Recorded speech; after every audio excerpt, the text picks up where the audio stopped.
Shalom. Senang sekali kembali berjumpa bersama Bapak Ibu Saudara-saudari sekalian di dalam Midweek Online Service. Kita yakin dan percaya Bapak Ibu semuanya dalam keadaan yang sehat, Amin. luar biasa baik karena bantuan Roh Kudus ada di setiap kita semua. Yes.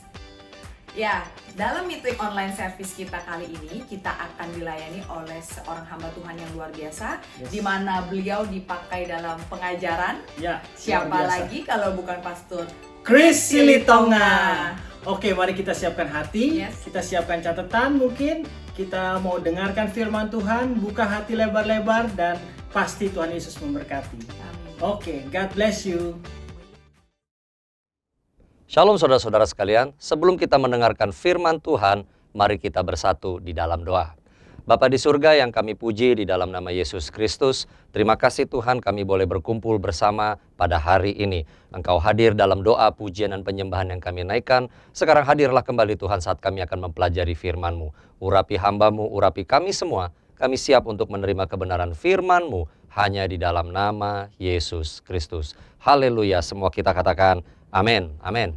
Dimanapun Anda berada, saya yakin Anda dalam keadaan luar biasa, baik dan penuh dengan sejahtera dan sukacita karena Roh Kudus mengalir dan melimpah dalam kehidupanmu. Yang setuju katakan amin. Haleluya.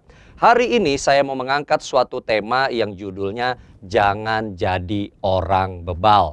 Waduh, temanya kok kelihatannya negatif sekali ya. Tetapi saya memperhatikan di tengah masa-masa pandemi dan bahkan kita sedang berdoa supaya pandemi ini segera menjadi endemi, beberapa orang Kristen, beberapa anak-anak Tuhan ternyata sadar atau tidak sadar hidupnya itu ternyata seperti orang bebal. Saudara-saudara, saya dulu pernah ikut dalam sebuah training dan trainer saya mengatakan begini, ternyata orang bodoh itu, Bapak Ibu Saudara, itu ada tingkatannya, ya, ada tingkatannya. Kalau tidak bodoh katakanlah di sini ya. Jadi dia nggak bodoh di sini. Nah, orang bodoh tuh di bawah. Nah, orang bodoh itu ada tingkatan. Tingkatan yang pertama disebut orang bodoh. Ya, bodoh tuh kayak begini. Diajarin 3 kali 5 berapa? Dia bingung. Berapa ya 3 kali 5? Lalu dikasih tahu 15. Oh ya, oke 15. Lalu ditanya lagi 3 kali 5 berapa? Dia masih bingung cara ngitungnya. Begitu diajarin lagi 15. Dia bisa jawab 15. Semakin dia diajar, akhirnya dia bisa pintar. 3 kali 5 dia bisa jawab dengan baik. Nah, ini namanya orang bodoh. Diajar saja, nah dia jadi pintar. Tapi ternyata di bawahnya orang bodoh, itu masih ada lagi yang lebih bodoh. Namanya orang bebal. Orang bebal tuh kayak apa? Kurang lebih kayak begini. Dikasih tahu ya, 3 kali 5 sama dengan 15. Berapa? Si orang bebal jawab, 14. Salah. Yang benar 15. Oh ya 15. Ayo, 3 kali 5 berapa? Si orang bebal akan bilang, 12. Salah. Yang benar 15. Pokoknya setiap kali dia akan jawab salah, sekalipun dia tahu itu benarnya adalah yang 15 gitu. Ini orang bebal. Tapi ternyata di bawah orang bebal masih ada lagi yang lebih parah, saudara. Itu namanya orang degil. Waduh, orang degil tuh kayak apa? Orang degil dibilang begini, 3 kali 15 sama dengan 15. Si degil bilang, ya oke, 15. Berapa? 3 kali 15? Orang degil akan bilang 12. Loh kok 12? Yang benar 15. Si degil akan jawab balik begini. Kalau saya mau jawab 12 emangnya kenapa? Wah, itu lagi ya saudara-saudara, itu orang degil. Saya percaya di tempat ini Anda tidak ada yang degil. Tapi hari ini saya mau membahas mengenai orang bebal. Saudara-saudara sekalian, sangat menarik di dalam Kamus Besar Bahasa Indonesia, KBBI, kata bebal itu artinya sukar mengerti, tidak cepat menanggapi sesuatu, tidak tajam pikiran. Dan bebal ini adalah termasuk salah satu memang kategori kebodohan. Itu di dalam Kamus Besar Bahasa Indonesia. Bagaimana dalam Alkitab? Dalam Alkitab Bahasa Indonesia, kalau Anda search di sana, ternyata kata bebal itu tertulis 74 kali. 74 kali. Dan semuanya menunjukkan pengertian yang sama. Kebodohan yang diulang-ulang. Ya, jadi bebal adalah kebodohan yang diulang-ulang. Hari ini kita akan buka banyak ayat Alkitab dan saya harap Anda semua ready dengan Alkitab Anda supaya kita lihat apa yang Alkitab ungkapkan mengenai yang namanya bebal ini. Yang pertama dalam Amsal 26 ayat 11. Amsal 26 ayat 11 dikatakan begini, seperti anjing kembali ke muntahnya, demikianlah orang bebal yang mengulangi kebodohannya. Waduh, kalimat yang gak enak sekali. Seperti anjing kembali ke muntahnya. Anjing tuh tahu sebenarnya muntahnya itu adalah sesuatu yang ditolak oleh badannya. Semua makhluk hidup tahu namanya muntahan yang gak enak. Tapi anjing herannya balik lagi ke sana. Saya nggak tahu Anda punya piaraan anjing atau tidak di rumah. Kami punya, saya punya. Dan pernah suatu kali anjing kami sakit, muntah. Bukannya menghindar, dia pengen hisap lagi itu muntahannya. Waduh, ya namanya juga binatang ya, jadi bukan manusia. Ada kebodohannya. Tetapi ternyata orang bebal itu ngulangi kebodohannya sekalipun dia tahu hal itu salah. Sekalipun dia tahu yang dia lakukan tidak benar, diulang lagi. Nah, Bapak Ibu Saudara, saya berdoa tidak ada satupun di antara kita yang ibadah pada hari ini ditemukan orang bebal yang sudah tahu bahwa hal itu salah masih diulangi lagi. Tetapi kalau ternyata sepanjang khotbah ini Anda menemukan, aduh Pak, ternyata saya baru sadar saya ini orang bebal. Artinya firman ini untuk Anda. Artinya Tuhan sayang kepadamu dan Tuhan ingin supaya engkau tidak jadi orang bebal. Haleluya. Nah, saudara-saudara, jangan jadi bebal. Kenapa? Orang yang mengulangi kebodohannya, Bapak Ibu Saudara, akhirnya itu akan menyulitkan hidupnya sendiri. Itu akan menyulitkan teman-temannya, akan menyulitkan keluarganya, terhambat di dalam kemajuan, di dalam karir, pelayanan, dan pencapaian-pencapaian hidup. Saya percaya seperti tadi saya katakan, pandemi ini akan segera menjadi endemi. Kita sudah melihat perbatasan banyak negara sudah dibuka. Indonesia pun sudah mulai membuka diri. Saya percaya berkat dan kelimpahan akan segera turun kepada kita semua. Yang setuju katakan amin. Tetapi jangan menjadi bebal. Zaman sudah berubah, waktu sudah berubah, segala sesuatu sudah sangat berubah dalam 3 tahun terakhir ini. Jangan ketika Tuhan mau memberikan sesuatu yang baru, paradigma yang baru, hal-hal yang baru, ternyatanya kita masih bebal melakukan kesalahan yang berulang, dan berulang lagi. Nah, Bapak Ibu Saudara, mari kita lihat 3 hal bagaimana supaya kita tidak jadi orang bebal. Supaya kita tidak jadi orang bebal. Poin yang pertama, perhatikan waktu-waktumu.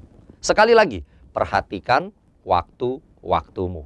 Ya, yuk kita buka tadi Amsal 26, masih di Amsal 26. Sekarang ayat pertama kita baca.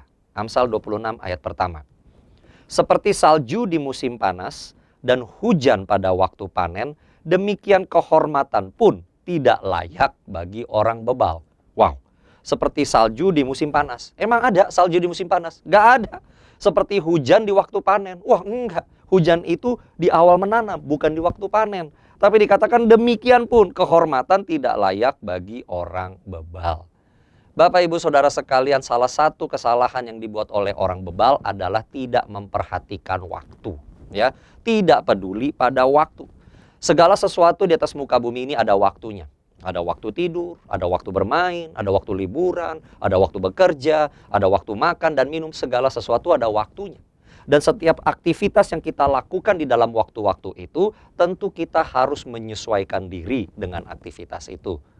Contoh saja ya, waktu kita memilih pakaian yang mau kita gunakan, tentu kita sesuaikan dengan aktivitas yang kita lakukan. Waktu kita tidur, pakaian kita pakaian tidur. Waktu kita kerja, ya pakaian kerja. Waktu kita liburan, baju kita ya baju liburan. Waktu saya mau menyampaikan firman Tuhan, ya saya harus menggunakan baju yang proper. Minimal saya memakai blazer dan kemeja. Lihat, kalau yang bijaksana akan memperhatikan waktu, karena waktu terkait dengan aktivitas dan aktivitas membutuhkan penyesuaian. Anda masih mengikuti saya, katakan amin dimanapun Anda berada. Nah, orang bijak menyesuaikan diri. Tapi orang bebal sayangnya nggak peduli. Bagi dia waktu di mana aja sama aja. Ya, sama aja. Dia mau pergi ke kantor, dia mau pergi ke gereja, ke restoran, liburan, kunjungan keluarga, ngelayat. Ya, pakaiannya itu-itu aja. Ya kan? Sikapnya gimana? Ya gitu-gitu aja. Dia ketemu sama teman dekat, ngobrolnya asik. Begitu ketemu sama pemimpin, sama gembala, sama orang-orang ya yang otoritasnya jauh di atas dia, dia anggap semuanya teman. Ngomongnya juga lu gue. Ya kan, dari cara ngomongnya dianggap semua-semua. Sampai dikasih tahu sama teman-teman, lu nggak bisa kayak gitu. Itu pemimpinmu, itu bos, itu gembala, itu pendeta, dan yang lain-lain. Tetap aja gayanya sama kayak semua orang itu adalah temannya. Well, menjadi friendly adalah satu hal, tapi nggak tahu menempatkan diri, itu perkara yang berbeda, Bapak Ibu Saudara sekalian. Nah, orang bebal, dia sangat susah untuk menyesuaikan diri. Ya, dia nggak sadar waktu, dia nggak sadar aktivitas. Bahkan kalau lebih Lanjut lagi, orang bebal itu nggak sadar perubahan zaman terjadi. Perubahan zaman terjadi. Saudara-saudara, kalau kita mau belajar sesuatu dari pandemi yang sudah 3 tahun ini berjalan, bahwa waktu berjalan dengan sangat cepat. Saya masih ingat beberapa orang yang mungkin usianya katakanlah lebih senior begitu, sebelum pandemi, ya nggak peduli dengan yang namanya online, nggak peduli dengan yang namanya internet. Gereja pada waktu itu sebelum pandemi saya ingat banyak seminar mengatakan ayo gereja sudah harus punya medsos, sudah harus punya YouTube dan yang lain-lain. Malah bilang itu anak muda, itu anak muda. Begitu pandemi ternyata mereka yang survive, mereka yang bisa bertahan adalah mereka yang mengerti internet, mereka yang mengenai online. Berapa banyak toko-toko rontok ketika dibilang, ayo harus Anda eksis, buatlah mamanya IG profile-nya, Instagram profile, ayolah mulai jualan online dan yang lain-lain, ayolah daftar di dalam ojek online supaya bisa barangnya dibeli. Waduh, dari dulu sampai sekarang kita nggak pernah kayak begituan, kartu nggak pakai, yang penting pokoknya cash semua. Tapi lihat begitu ada pandemi, berapa banyak yang keras kepala, yang mempertahankan metodenya, ya kan? Yang akhirnya rontok bisnisnya. Saudara-saudara, kalau kita katakan penyesuaian, kita tidak meminta konten utamanya dirubah. Ketika gereja dikatakan menyesuaikan diri, kita tidak merevisi pesan-pesan yang disampaikan. Yang kita rubah apa? Caranya disampaikan. Ketika kita berbisnis, tidak diminta mamanya Anda jualan kue tiaw, lalu Anda jadi jualan makanan Korea. Enggak diminta berubah. Yang diminta berubah adalah cara menjualnya, cara menyajikannya, bagaimana supaya dari toko Anda, dari restoran Anda, sampai kepada customer. Tapi orang bebal, waduh, susah sekali berubah. Kenapa? Dia anggap semua waktu, semua hari, semua aktivitas sama aja. Saya berdoa, Bapak Ibu Saudara, dengarkan baik-baik. Indonesia akan segera membuka diri. Kita akan menjadi negara yang luar biasa dengan cara-cara yang baru, dengan cara-cara hikmat yang daripada Tuhan. Bertahun-tahun kita berdoakan Mazmur 91. Bertahun-tahun kita doakan Pentakosta ketiga. Artinya apa? Sesuatu yang baru akan segera muncul. Pertanyaannya, maukah Anda menyesuaikan diri? Kalau Anda tidak mau menyesuaikan diri, maaf, jangan jadi orang bebal ya. Haleluya. Bagaimana dengan orang bijak sekarang? Orang bijak hidupnya itu seperti Mazmur 90 ayat 12. Mazmur 90 ayat 12. Dikatakan begini, ajarlah kami menghitung hari-hari sedemikian, sehingga kami beroleh hati bijaksana. Wow, orang yang bijak justru minta sama Tuhan, Tuhan kasih kami hikmat, supaya kami bisa menghitung hari-hari kami. Artinya apa? Memperhatikan dengan detail, hari demi hari, waktu demi waktu, aktivitas dengan aktivitas. Kenapa? Supaya menjadi bijak.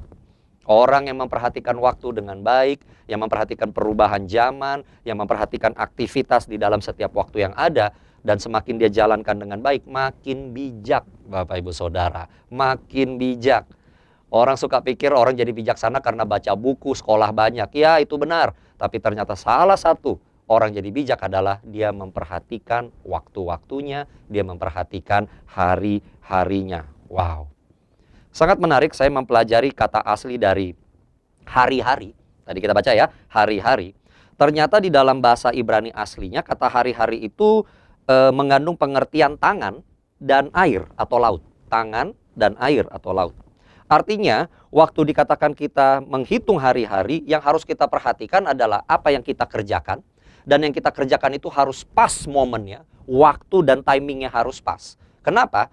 Kalau tidak, kita akan mendapatkan dua kemungkinan. Air yang baik, yang tenang, artinya pas waktunya. Atau malah gelombang. Seperti laut yang punya ombak kena badai. Itu yang bisa menghancurkan. Ya, kita harus perhatikan ini. Jadi waktu, momen apa yang kita pekerjakan juga momennya. Kapan waktunya berlayar, kapan waktunya melabuh. Ya, kita harus memperhatikan reaksi dari laut ini. Menjadi tenang, menjadi teduh, atau malah berombak. Ya, wow, luar biasa. Firman Tuhan tidak pernah salah. Segala sesuatu yang Tuhan ajar untuk mendatangkan kebaikan bagi kita. Yang setuju katakan amin. Haleluya. Yang kedua, apa yang harus kita perhatikan selain waktu? Yang kedua, supaya jangan jadi orang bebal. Perhatikan hal-hal yang terjadi dalam hidupmu. Sekali lagi, perhatikan hal-hal yang terjadi dalam hidupmu. Amsal 13 ayat 16. Amsal 13 ayat 16. Dikatakan di sana, orang cerdik bertindak dengan pengetahuan, tetapi orang bebal membeberkan kebodohan. Wow, ya. Saya sangat menarik dengan ayat ini dikatakan orang cerdik bertindak dengan pengetahuan. Untuk cerdik bukan berarti Anda harus pinter, punya gelar segudang, M segudang, S segudang, doktor segudang. Yes, itu memang baik juga. Tapi pengertian asli di sini orang cerdik bertindak dengan pengetahuan artinya apa? Dia tahu bagaimana cara bertindak. Dia tahu mengambil suatu keputusan. Kenapa? Karena yang poin nomor 1, dia sudah perhatikan dahulu, ya kan? Waktu demi waktu, dia sudah menyesuaikan diri terhadap perubahan yang ada. Tetapi orang bodoh itu gampang, orang bebal itu gampang. Malah yang dibeberkan adalah kebodohannya. Gampang saudara, untuk tahu orang bebal. Ya, satu, dia nggak mau berubah. Yang kedua, yang diomonginnya itu lagi, itu lagi. Dan betapa dia selalu merindukan pengennya masa lalu terus, masa lalu terus. Aduh, enakan dulu gereja 5 tahun yang lalu. Aduh, enakan gereja 10 tahun yang lalu. Oh, come on, sudah lewat. Zaman sudah berubah. Kita harus menyesuaikan diri. Yang setuju katakan amin. Ya, orang bijak akan memperhatikan dengan seksama pola-pola yang terjadi dalam hidupnya. Entah itu kegagalan atau itu keberhasilan. Saudara-saudara, Tuhan yang kita sembah adalah Allah yang baik. Dia sering berbicara kepada kita berkali-kali, semua untuk kebaikan kita. Tapi pertanyaannya sekarang, apakah kita aware bahwa Tuhan sedang bicara kepada kita berkali-kali? Orang yang bijak ketika dia melakukan sesuatu, lalu dia perhatikan, kok saya gagal di sini. Dia coba lagi, kok gagal lagi, kok gagal lagi. Dia tahu, oke, berarti cara ini tidak bisa dilakukan. Saya harus memilih cara yang lain. Begitu dia pilih cara yang lain, dia lihat lagi, oh gagal lagi, gagal lagi. Dia akan lihat, apakah caranya yang salah, atau mungkin targetnya yang salah, atau mungkin bisnisnya yang salah. Lihat, karena ketika caranya dirubah tetap gagal. Berarti barangkali bisnis ini bukan untuk saya. Barangkali pelayanan ini bukan untuk saya. Saya harus segera berubah. Itu namanya orang bijak. Dia tahu sesuatu terjadi. Kenapa? Karena ada polanya. Ya kan? Demikian juga ketika dia berhasil. Ya, orang bijak, kok saya berhasil? Berhasil. Berarti caranya seperti ini. Atau dia lihat, oh berhasil, tetapi sementara yang lain nggak berhasil. Ada apa ini Tuhan? Kok saya berhasil, saya diberkati, yang lain nggak diberkati dan nggak berhasil? Dia akan tanya sama Tuhan, ada apa ini Tuhan? Nah, dua kemungkinan. Tuhan ingin supaya dia jadi berkat bagi yang nggak berhasil, atau mungkin dia menjadi mentor, menjadi pemurid bagi mereka-mereka yang sedang struggling di dalam bisnis, pekerjaan, dan karir yang sama. Lihat, makanya dikatakan orang cerdik bertindak dengan pengetahuan. Dia tahu, sementara orang bebal, waduh, yang dibeberkan dalam tindakan dan kehidupannya, ya kebodohannya dia, kekeras kepalaannya dia. Ya, saudara-saudara sekalian. Sangat menarik, dalam Amsal 13 ayat 16, dikatakan tadi orang cerdik bertindak dengan pengetahuan.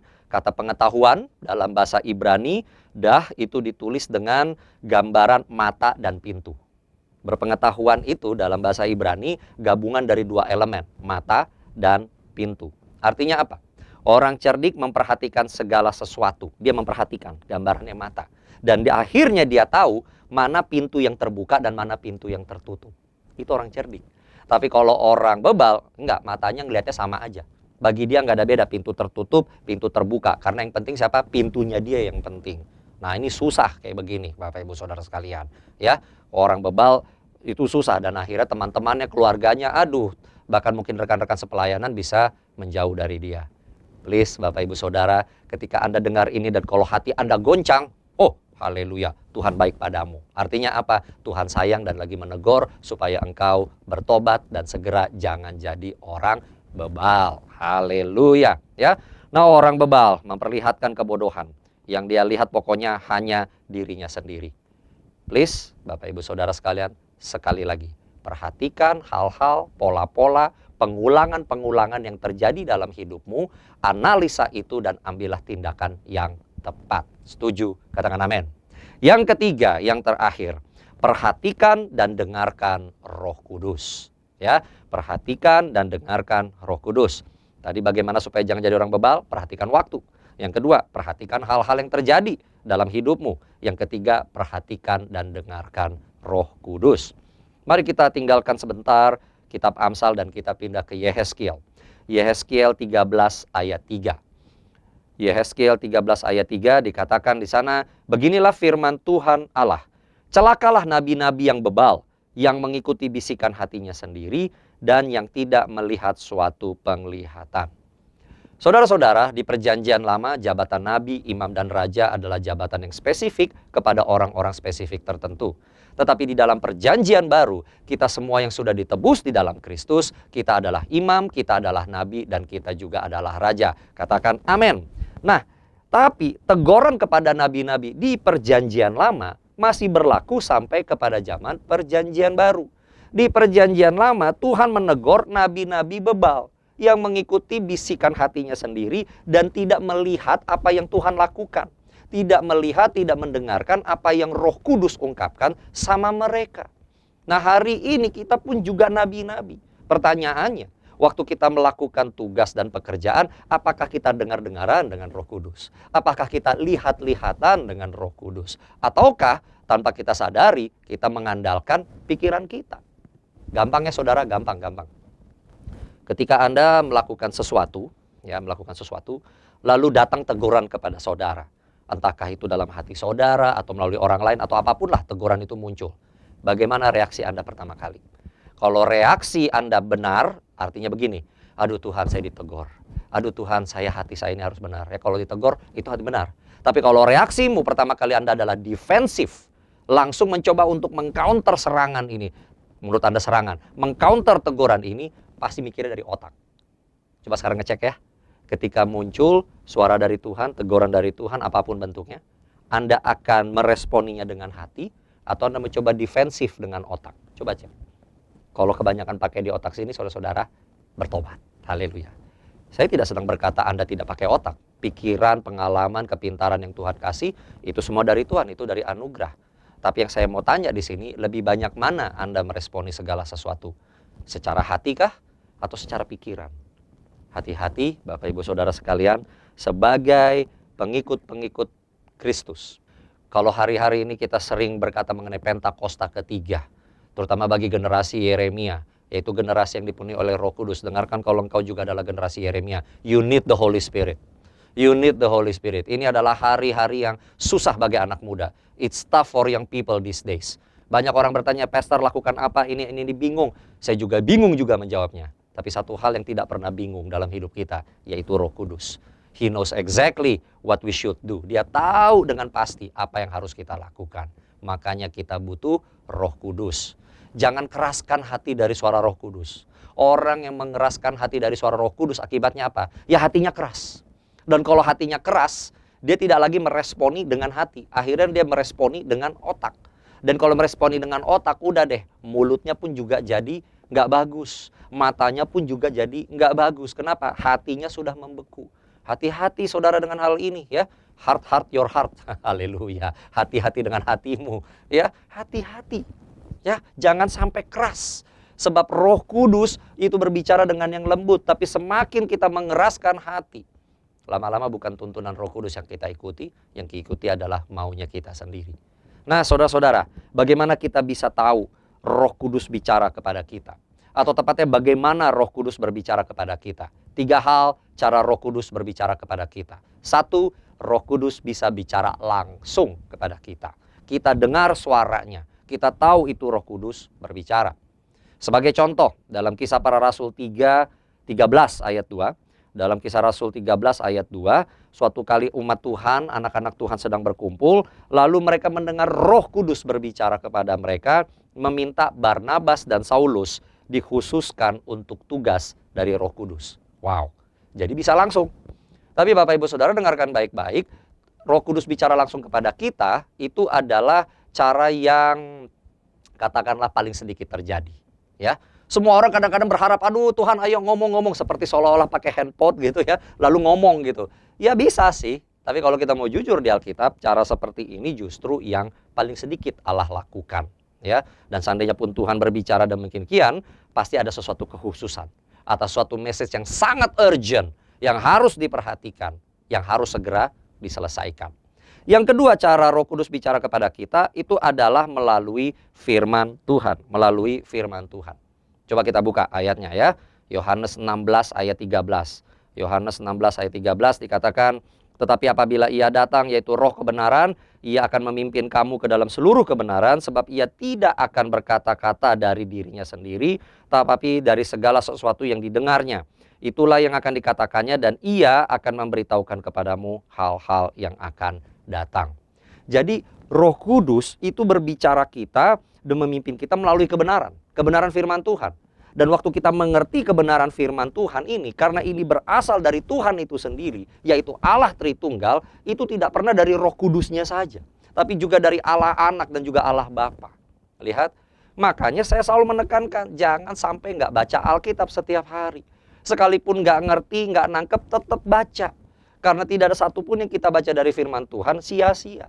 Nanti di waktu-waktu masa mendatang, Roh Kudus ngajarin, ini loh firman yang kamu baca 2 tahun lalu. Ini loh firman yang kau baca 1 tahun yang lalu. Ini loh waktu kamu ibadah di Tampak Siring, di Moy, atau dimanapun, saudara-saudara, Anda mendengarkan mengenai nubuatan, Anda pikir segera terjadi minggu depan, ternyata baru terjadinya 3 tahun lagi. Yuh, kita nggak pernah tahu, Bapak Ibu Saudara. Saya jadi teringat, sekitar tahun 2020, ketika itu ada seorang hamba Tuhan yang berkata, pandemi ini akan segera turun setelah Paskah dan Pentakosta. Wah, semua orang mengira itu adalah Paskah dan Pentakosta tahun 2020. Tapi saya memikirkan, apakah barangkali nubuatan yang hamba Tuhan dengar itu justru adalah Paskah dan Pentakosta 2022? Who knows? Kalau saya aminkan saja, yes Tuhan, kalau bisa sesudah Paskah dan Pentakosta 2022, pandemi jadi endemi. Itu saya doakan, ya kan? Dan saya itu doakan. Seringkali kita pengennya jadinya instan. Tapi kalau kita lihat di dalam Alkitab, seringkali Tuhan kasih peringatan, Tuhan kasih penubuatan, terjadinya nggak langsung. Ternyata membutuhkan sekian waktu untuk hal itu terjadi. Ya, yang ketiga Roh Kudus berbicara kepada kita adalah melalui komunitas orang percaya, melalui sesama anak-anak Tuhan, melalui saudara-saudara seiman. Pastor, saya nggak punya saudara-saudara seiman, saya nggak punya teman-teman komunitas orang percaya. Waduh, bertobat. Kalau udah sering datang ke gereja tapi nggak punya teman-teman seiman, bertobat. Yang kedua, segera cari kabit kul terdekat, gabung di kul yang ada. Or better yet, dirikan saja kul, ya. Langsung Anda punya keluarga rohani. Haleluya, ya. Di dalam Kisah Rasul 5 ayat 32 dikatakan, dan kami adalah saksi dari segala sesuatu itu, kami dan Roh Kudus yang dikaruniakan Allah kepada semua orang yang menaati Dia. Roh Kudus bisa bicara langsung kepadamu. Roh Kudus bisa berbicara melalui firman Tuhan yang engkau dengar, engkau baca, engkau dalami. Tapi Roh Kudus juga bisa menggerakkan teman-temanmu, komunitas orang percaya untuk berbicara kepadamu. Kenapa? Karena Roh Kudus juga ada di dalam diri setiap orang percaya. Apalagi yang sudah mengalami baptisan Roh Kudus dengan tanda awal bahasa roh. Jadi kalau saudara-saudaramu seiman berbicara, kasih masukan, kasih nasihat, jangan selalu langsung dianggap lalu ya, saudara-saudara. Itu bisa jadi Roh Kudus sedang gerakan dia untuk berbicara kepadamu, ya. Karena kalau mungkin Roh Kudus ngomong langsung kepadamu, engkau bingung, ini roh siapa ya? Engkau bingung. Tapi engkau kenal temanmu, engkau kenal saudaramu, engkau tahu dia mengasihimu, engkau tahu motivasinya dia, tidak mungkin, ya. Kalau kita dalam teman yang baik, kita punya keluarga rohani yang baik, dia berusaha untuk menjatuhkanmu. Pasti itu adalah dorongan Roh Kudus supaya engkau jangan jadi orang bebal. Yang mengerti katakan amin, ya. Jadi saudara-saudara, jangan jadi orang bebal. Saya akan ulangi kalimat ini berkali-kali, ya. Bagaimana sekarang pertanyaannya supaya kita jadi bijak, ya? Supaya kita jadi bijak. Kalau orang bebal tidak mau dengarkan Roh Kudus, bagaimana dengan orang bijak? Orang bijak mereka melakukan sebagaimana surat Yudas ayat 18 sampai 20, ya. By the way, saudara-saudara, Yudas, Anda boleh bilangnya Yudas 1 ayat 18 sampai 20 atau langsung saja Yudas ayat 18 sampai 20 karena ini cuma satu pasal. Tapi mari kita baca ya. Yudas ayat 18 sampai 20. Sebab mereka telah mengatakan kepadamu menjelang akhir zaman akan tampil pengejek-pengejek yang akan hidup menuruti hawa nafsu dan kefasikan mereka. Ini orang bebal. Memang kalau akhir zaman muncul orang bebal. Ayat 19. Mereka adalah pemecah belah yang dikuasai hanya oleh keinginan-keinginan dunia ini dan yang hidup tanpa Roh Kudus. Ayat 20, akan tetapi kamu, saudara-saudaraku yang kekasih, bangunlah dirimu sendiri di atas dasar imanmu yang paling suci dan berdoalah dalam Roh Kudus. Wow. Ya, di sini Yudas, ini bukan Yudas Iskariot, tapi Yudas yang lain, Bapak Ibu Saudara, dia berkata, yuk kita semua jemaat Tuhan bangun diri di atas iman yang paling suci dan berdoa dalam Roh Kudus. Sering-sering berdoa dalam Roh Kudus, sering-sering berbahasa roh supaya hikmat-hikmat itu ditambahkan. Waktu baca firman Tuhan juga berbahasa roh di sana supaya bukan cuma membaca Anda dapatkan, tapi pengertian juga Anda peroleh, ya. Jangan jadi orang bebal, ya. Perhatikan waktumu, perhatikan hal-hal yang terjadi dalam hidupmu, dan terutama perhatikan dan dengarkan Roh Kudus. Saya tutup dengan membaca satu ayat lagi dan setelah ini kita berdoa. Efesus 5 ayat 15-17. Efesus 5 ayat 15-17. Karena itu perhatikanlah dengan saksama bagaimana kamu hidup. Janganlah menjadi orang bebal, seperti orang bebal, tetapi seperti orang arif.